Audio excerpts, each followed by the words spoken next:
Alright, so I haven't done a video in this week. And yeah, Liz gave me shit for it, but she's right. I was supposed to do these more often, but either I come home and I'm like, oh, I'm tired, I won't do this, or I just don't think about it. So, not cool. It's been kind of a roller coaster because some days I was like, meh. Kind of had one of those zombie, like, yeah, I'm here, like, physically, but mentally I'm just like somewhere else. And it was just kind of zombie through my day, and then before I knew it, it was over. And then I had some really, really awesome days, specifically 1 or 2 days, yeah, where I was just like, fuck yeah, like, an entrepreneur, powerful stuff, like, I got this, and everything's awesome, blah, blah, blah. I had a conversation with Josh, and it was just like, I realized, like, no, I am doing okay, because I'm diving into this whole spiritual thing, I'm doing better, and I'm doing these videos, even though it's not like I wanted to, like every day or something, or every other day at least, but at least I'm doing them. So there's a lot of good things. Everything is not like shitty. It's not like roses and shit, but it's not terrible either. But I am having some other days where it is like, fuck, why? On Friday I saw the therapist. Oh, today is Monday. It's December now. Today's December 3rd. So, yeah, on Friday I saw a therapist, and it was more like a background history stuff and timelines and stuff, which I didn't realize how much shit I have really gone through. I guess I always just kind of like, nah, I'm good, I haven't gone through anything traumatic. And then she's like, okay, well, tell me, what are the major events? And then as I was going through them, I was like, maybe I have been through some shit. So that made me realize that it's okay to feel down and kind of like, holy shit, because I think anybody would, with things that have been happening with myself. I don't even know if I want to get into that today. It's kind of rough. Stuff with my mom, I'll just leave that group, that stuff with my mom, before I explain anything. I don't want to cry.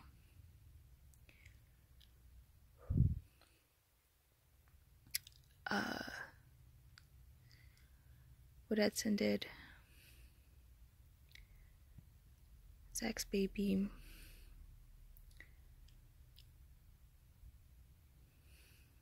those are the major ones. Mom, baby, Edson, I think those are the major ones. And then all my grandparents and my uncle dying, and then everybody having cancer.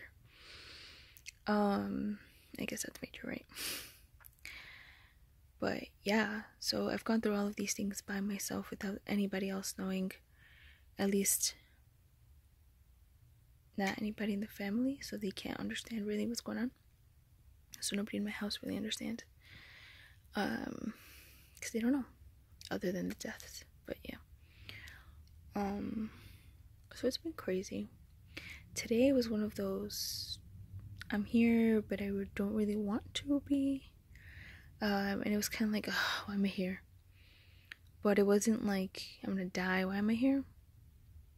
That was the other day, which maybe I should have done a video that day to show that. I'll try harder to get those things done. But okay, these trolls are really, really, really distracting me. So, right, oh, I can't get the camera. Right there is shelves and shelves of trolls. Thank you, Edison School, for that. I don't need it, and I don't know why I have them up.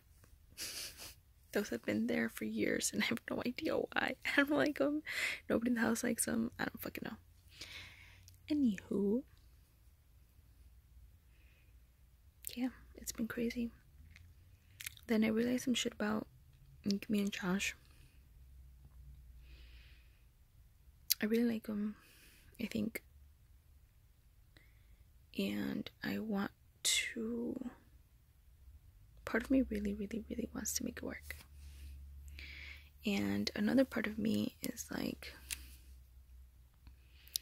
well, you were going through some shit and the reaction was understandable. And he wasn't there for me. He was just like, whoa, this is crazy. And just kind of left and was like, okay, we're done. So it kind of feels like if you can't deal with this part, which was, okay, yeah, it was a little bit crazy, but it wasn't like over the top crazy, at least from what I've talked to people about, including the therapist. She says I didn't overreact in like, okay, with the circumstances, it wasn't crazy. It was probably, it could have been worse. And it was just like, whoa. So I'm thinking like, okay, you can handle that, then why do you get like the best of me? Why do you get the good part? But at the same time, he's also going through a lot, and he needed me to be there too. And if I couldn't be there for him through his shitty part, then, you know, so it's like, okay, I can't be a hypocrite about that. So at the same time, I kind of go back to, we're both in the same kind of boat. So I can't really hold it against him. I don't know. We don't have the conversations every day anymore.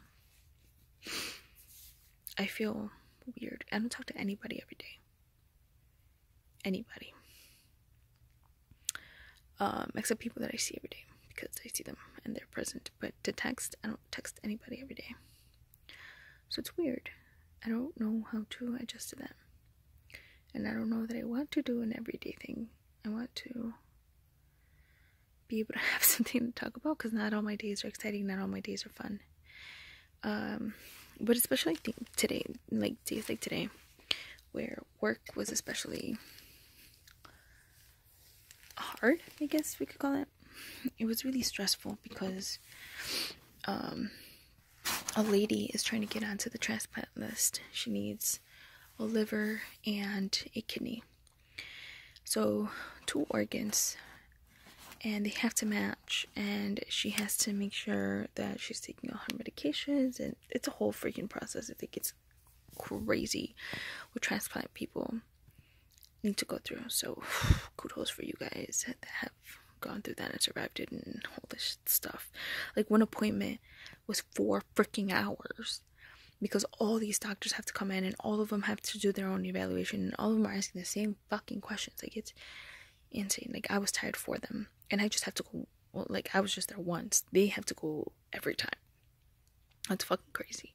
But anyway, she's waiting on a transplant list, or trying to get onto the transplant list. She's not even on the list yet. And her kids, it sounded like it was a daughter-in-law, because her husband couldn't make it, and 2 sons.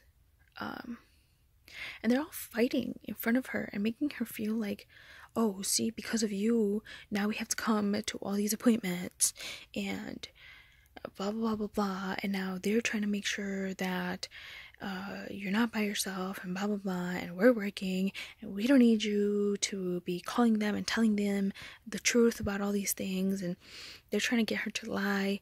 All the siblings are getting their lives together. And so first the conversation with the social worker, and then it was like, okay, and then we were waiting for a doctor, so I have to put on a privacy screen. I'm not gonna explain all the details to my job, but anyway, I'm waiting just for the next doctor to arrive. So in the meantime, I guess they didn't think that I could hear, because they can't physically see me, because I work through a screen. I'll explain that later.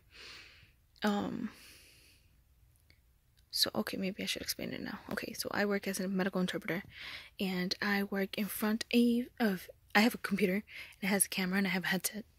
So whenever provider, whether that's a nurse, a radiologist, an anesthesiologist, a doctor in general, whatever it is, when they're in the room, I'm there with the patient and I translate everything from English to Spanish, from Spanish to English.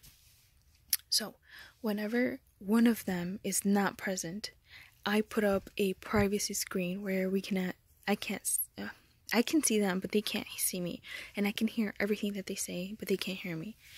And I guess they didn't realize that I can hear everything, but they were talking about how they had been lying to the social worker, and they're trying to get their story straight so that when the doctor comes in, they can still have like the same story and then not get caught up in lies. And I'm like, what the hell?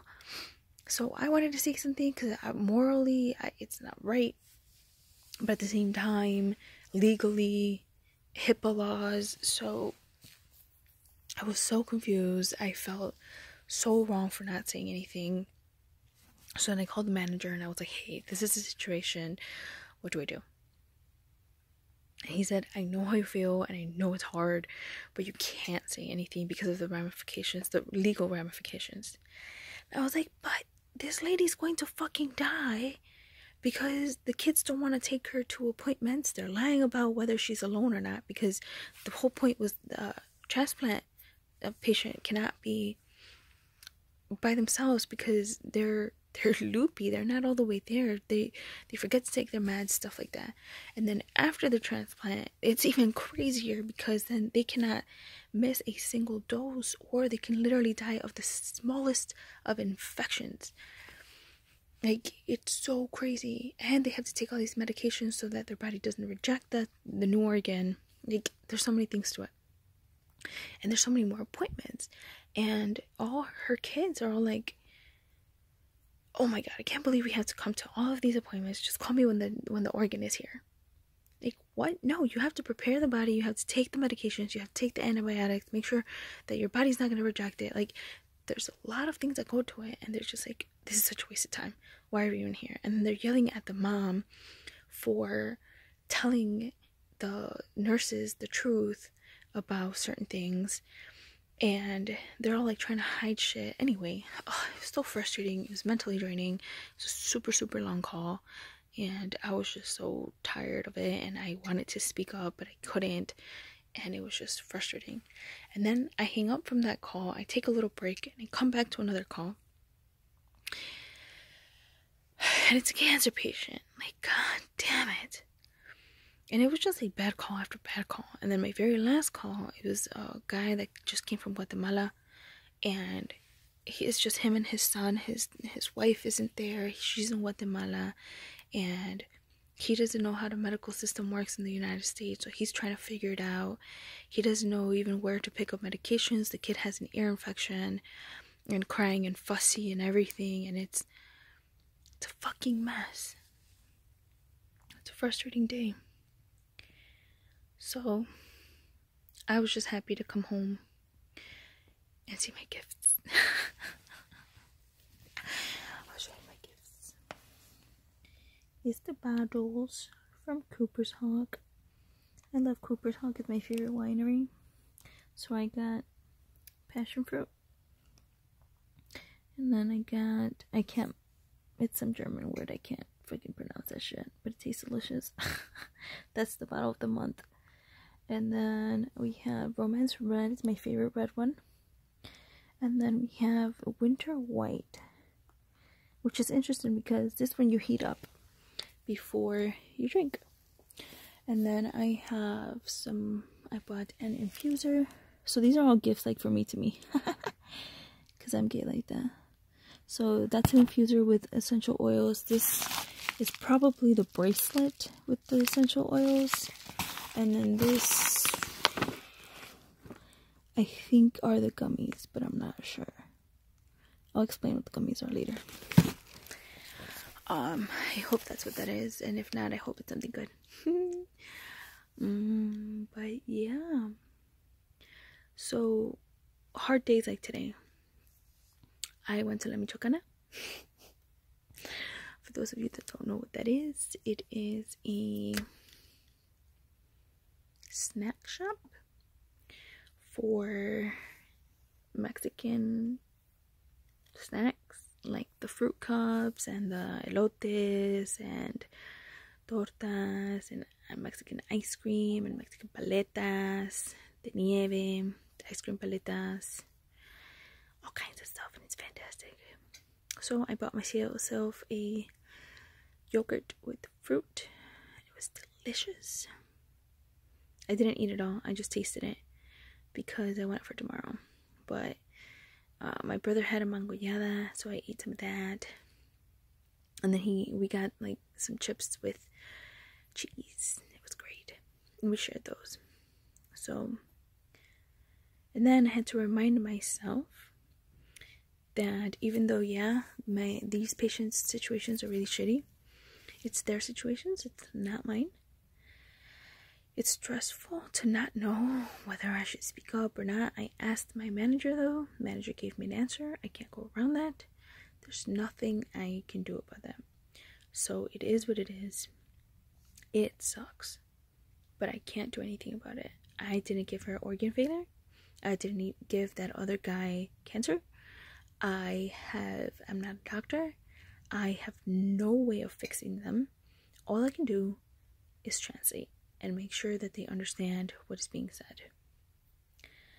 Other than that, I have no power over any of that. And that's okay, because if I did, I would be crazy stressed. So,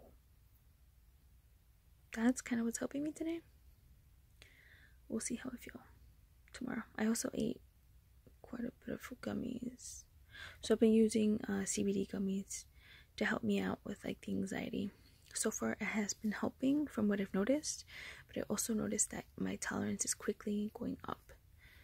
So that's probably not a good thing. And yes, I have 4 bottles of wine right in front of me, but I'm not going to drink those. I have more in the fridge downstairs, and those have been there for a while. I'm not an alcoholic like that. I will probably save these for a while or for a special occasion or something.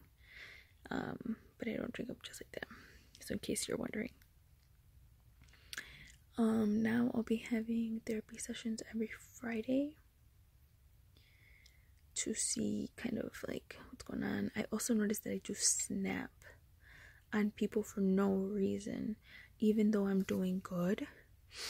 I wake up and I think I'm fine and everything, and then I go to work and people start talking to me like they usually do nothing different, and I'll be like really snappy and kind of like not kind of rude, but just kind of like in a bad mood, and they didn't even do anything. Nothing happened in my life where I'm like, oh, I'm super like upset about this or whatever. Nothing like that. It's just is. And that's really frustrating because I want to know what the fuck is happening so that I can keep it from happening again. And I don't know what it is. So it's really frustrating. So therapist said, write down what I'm thinking of when I realize it, to see if maybe that, or if there's a smell, a thought, something I saw, something that reminded me of a past trauma, or maybe something I don't like, or what got me into the bad mood. Right now I haven't been able to figure it out. Not yet, but it's only Monday. Patience. Trying. I also said I was going to do yoga, and then I realized I don't know how to do yoga, and then I realized that I used to do yoga-ish. Stretches, at least. So I don't have to be an expert, do at least stretches. So at first I was just like, I don't know how to do yoga, and then I stopped, and I still did the whole, I'm doing 7 chakras, 7 days. So I did that almost the whole week except for the weekend. So I was helping my brother build this tent for his truck. Super sore, by the way. And then I was like, you know what? I don't need to know like yoga. I could at least do stretches, and that did feel a lot better. So I need to do that. I also asked one of my friends if she can help me with like meditation and the yoga stuff. She said yes. So we haven't figured out a schedule how we're gonna do that, but hopefully we do that this week so that I can have that on the road and ready to go. And I'm wearing the sweater. I've been wearing it almost every day because fuck yeah. But So right now I'm on this just do it type of thing, a Mel Robbins 5 4 3 2 1 kind of deal. If you don't know what it is, look up Mel Robbins with her 5-second rule. It's fantastic, but it doesn't always work for me yet. But I also haven't been consistent, so maybe that's a thing. It does help. So yeah, right now I was thinking of keeping up with that. Just do it. But yeah, that was my week-ish for the most part, from what I can remember right this second. I will try to do these more so that you can get an actual feel of this, and by you I mean me. What am I really freaking doing?